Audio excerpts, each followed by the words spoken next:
Yine de tenhayım, tekem bu gece. Bilmirəm bu hala düşdüm mən necə.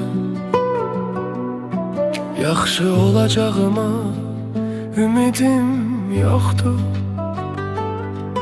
Belə qalmağıma səbəblər çoxdur. Əlimi üzmüşəm bu ağır həyatdan. Bir gün keçərəm bəlkə o siratdan. Cənnətə düşməyə ümidim yoxdur. Cəhənnəmə aparan səbəblər çoxdur. Qurumuş bir çöləm, səssiz bir dərə, qəm dənizində üzən qırıq bir bərə.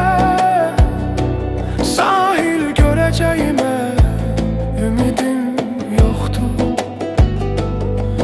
Dibə çəkən dərdlərin sayı çoxdur. Yaz ey şair,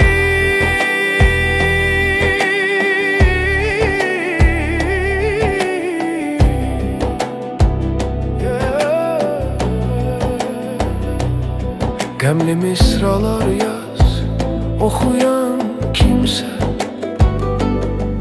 halımı bir an anlasa bəsdir az. Yadda qalmaq üçün ümidim yoxdur. Unudulub getməyə səbəblər çoxdur.